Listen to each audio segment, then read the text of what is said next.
xildhibaan Bashiir Xuseen Xirsi oo kamid ah mudanayaasha golaha wakiilada Soomaaliland ee hordhaca natiijada ay soo saareen komishanka doorashooyinka gobolka Awdal ku soo baxay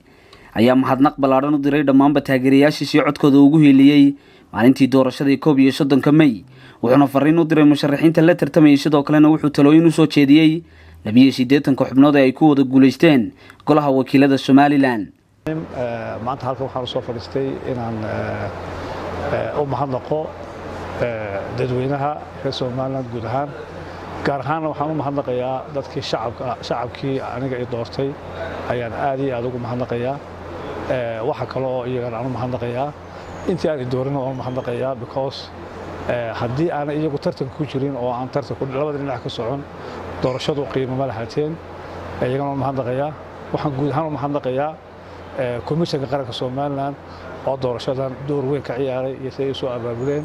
waxa kale oo iyagu mahadnaqayaa saddexda xisbi qaran oo iyaguna door fiican ka qaatay iyo sidii u wada shaqeeyeen waxa kale oo iyaga aan u mahadnaqayaa ciidamada nabadgelyada oo nabadgelyada si fiican u sugay oo door weyn ka qaatay waxa kale oo mahadnaqayaa xukuumadda Soomaaliland guud ahaan oo door weyn ku lahayd iyo abaabulka iyo kharashka ugu badan iyaduna bixisay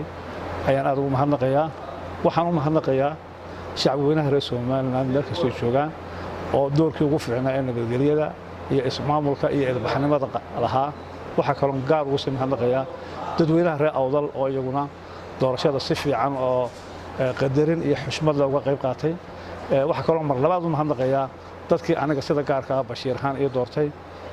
maanta waxaan ahay xildhibaan ka soo jeeda gobolka Awdal waxaan ahay nin matala qaranka Soomaaliland guud ahaan gaar ahaan gobolka Awdal u matala xildhibaanada golaha qaranka Soomaaliland mar labaad guud ahaan ummadda Soomaaliland ma mahadnaqayaa dadku waxay soo galeen doorasho aad u adag waqti adag ku soo bixiyeen waxa kale oo iyagana aan u mahadnaqayaa walaalaha iyagii aan nasiib u helin inay ku guuleystaan doorashada oo iyaguna door weyn ka soo qaatay doorashada tartan adag iyo campaign aad u xoogana soo dhisay laakiin maanta nasiibku uu ka reebay iyo qadarka Ilaahay baa ka reebay iyagana oo mahadnaqayaa iyagana waxa uu rajeynayaa insha Allah mustaqbal fiican iyo mar labaad inay ka caajin siyaasadda ay soo baxaan oo mar labaadka ay heli doonaan ayaga Ilaahay uga baryaa guud ahaan maanta waxaan soo galay in ummadda u mahadnaqo khaasatan taageerayaasheeda si gaar ah ugu mahadnaqo guud ahaan shacabka reer Soomaaliland wixii kale ee tala iyo tusaale iyo waxqabad iyo sidaan u wada shaqeyn lahayna insha Allah waynu ka wada shaqeysan doonaa hal dardaaran baan u soo jeedinayaa guud ahaan dadka ku guuleystay baarlamaanka in wada shaqeyn fiican aan wada yeelano wadankan aan u turno danta guudna aan ilaalino